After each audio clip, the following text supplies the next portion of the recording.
तक आपने सुना कि कावेरी जी अपनी तीनों बेटियों ईशा, मोहिनी और सुहाना की शादी 3 घर जमाई लड़कों के साथ करवा देती है।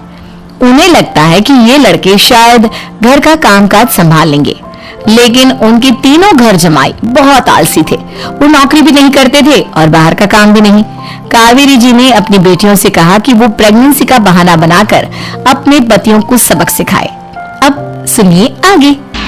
मम्मी, आपने जैसा कहा था हमने वैसा ही किया, लेकिन देखिए ना, विवेक का हाल तो वैसा का वैसा ही है। घर में ना सुबह का नाश्ता बनता है और ना खाना।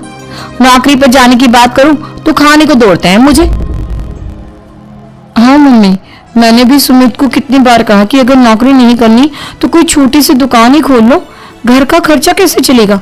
देखो दोपहर के 12 बजने आए और जनाब अभी तक सो रहे हैं। हाँ मम्मी, ईशा और सुहाना ठीक कहती हैं। अविनाश का भी यही हाल है। जब मैंने अपनी प्रेगनेंसी के बारे में कहा तो मुझसे कहने लगा, अरे दूसरी लड़कियां तो 9-9 महीने तक नौकरी करती है, बस डिलीवरी के टाइम छुट्टी लेती है। मोहिनी, तुम भी नौकरी करो। अब मुझे कहाँ नौकरी मिलेगी। मम्मी बताओ अब मैं क्या करूं। हे भगवान, क्या सोचकर घर जमाई दामाद लाई थी मैं कि मेरी बेटियां मेरे पास रहेंगी और खुश रहेंगी, लेकिन इन आलसी दामादों ने तो हमारी जिंदगी को भी प्रॉब्लम में डाल दिया है। मैं तो कहती हूँ मम्मी, हम लोग वापस अपनी जॉब पर जाना शुरू कर देते हैं। बता देते हैं इन लोगों को कि हमने प्रेगनेंसी का बहाना किया है। नहीं नहीं बेटा, ऐसी गलती भी मत करना। अगर तुमने ऐसा किया तो इन तीनों की आदत और खराब हो जाएगी। अरे आज नहीं तो कल कभी तो तुम प्रेग्नेंट होगी, तब वापस यही प्रॉब्लम आएगी। तब क्या करोगी तुम तीनों। हाँ मम्मी, आपकी बात तो बिल्कुल सही है। इन लोगों को तो सुधारना ही पड़ेगा। लेकिन कैसे? अपने बच्चों के आने की खबर सुनकर भी इन लोगों पर कोई असर नहीं हो रहा। पैसे कमाने के लिए घर से बाहर निकलना ही नहीं चाहते ये तीनों। अब मेरे दिमाग में एक प्लान आया है। तुम तीनों चिंता मत करो, उन तीनों को बुलाओ, फिर मैं बात करती हूँ। थोड़ी देर बाद कावेरी जी अपने तीनों दामादों को सामने बुलाकर अपनी बात कहना शुरू करती हैं। अविनाश, सुमित और विवेक, देखो बेटा, मैं ना तुम तीनों से बड़ा प्यार करती हूँ, इसीलिए तो तुम्हें घर जमाई बनाकर रखा है मैंने। अरे मम्मी जी, सीधे सीधे कहिए ना, क्या बात है। प्यार तो हम भी आपको बहुत करते हैं। अरे मम्मी जी, आपकी इज्जत भी बहुत करते हैं। अरे भाई, आपके जैसी सास और कमाने वाली बीवी सबको मिलती है क्या? हाँ मम्मी, विवेक और सुमित ठीक कह रहे हैं। आपकी बेटी से शादी करके मेरी तो जिंदगी ही अच्छी हो गई है।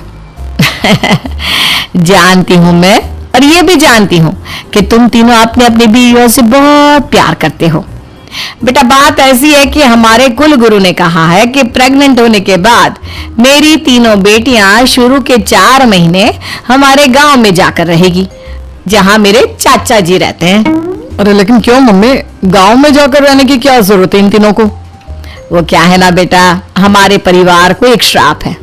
अगर मेरी बेटियों ने यहाँ पर बच्चा पैदा करने की कोशिश की तो उनके बच्चों को कुछ भी हो सकता है। इसलिए अब से लेकर 4 महीने पूरे होने तक इन्हें गांव वाले घर में रहना पड़ेगा। हाँ तो इसमें प्रॉब्लम क्या है मम्मी जी? हम भी वहां जाकर रहेंगे, पिकनिक मनाएंगे। अरे भाई, बीवी जहाँ हम भी वहाँ।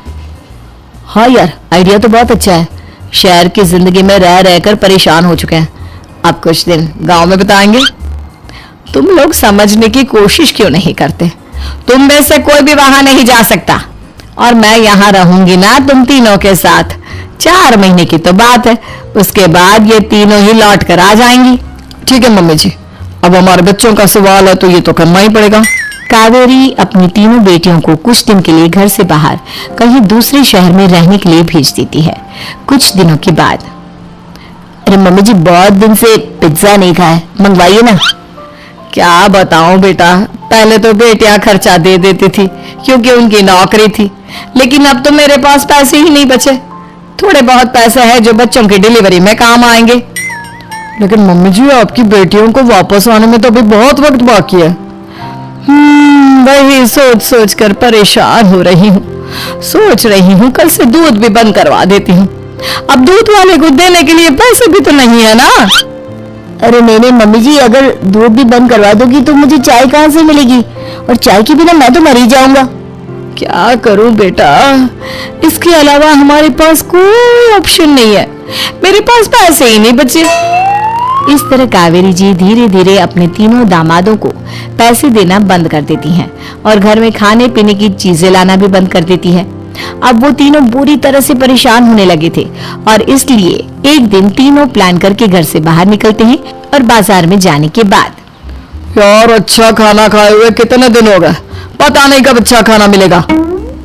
हमारी बीवियों के जाने के बाद तो हमारी हालत भिखारियों जैसी हो गई है यार।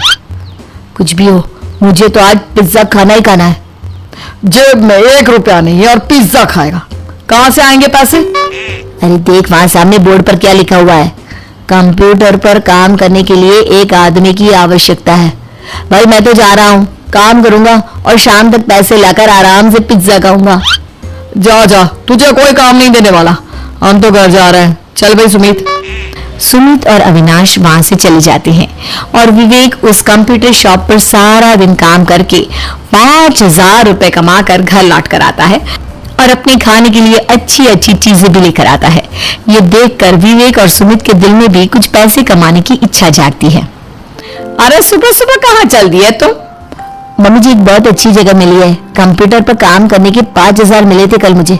अगर रोज काम करूंगा तो पूरे 40,000 की तनख्वाह। अरे वाह, ये तो बहुत अच्छी बात है दामाद जी, आपको जाना ही चाहिए। सुमित और अविनाश विवेक को इस तरह तरक्की करते देखकर परेशान हो जाते हैं और वो दोनों भी काम की तलाश में निकल पड़ते हैं। धीरे धीरे उन दोनों को भी काम मिल जाता है। अब कावेरी के तीनों दामाद छोटी मोटी नौकरी करके अच्छा पैसा कमाने लगे थे। एक दिन कावेरी उन्हें अपने पास बुलाती है। अरे वाह, विवेक 40,000 कमा लेता है, अविनाश 60,000 और सुमित तुम भी 40,000 के आसपास कमा ही लेते हो। कुल मिलाकर तुम अच्छे खासे पैसे कमा रहे हो बेटा। हाँ मम्मी जी, बहुत मजा आता है जब महीने के एंड में मोटी रकम हाथ में आती है। पूछिए मत मम्मी जी, घर में रहकर रोटी बना बनाकर और तो जैसा महसूस होने लगा था मुझे तो। हाँ बेटा, तुम तीनों की बात तो बिल्कुल ठीक है और जानते हो अब तुम तीनों की पत्नियां भी वापस लौट कर आने वाली है। लेकिन मम्मी जी अभी तो उन्हें गए सिर्फ 2 महीने हुए हैं, आपने तो कहा था वो 4 महीने के बाद लौट कर आएंगी।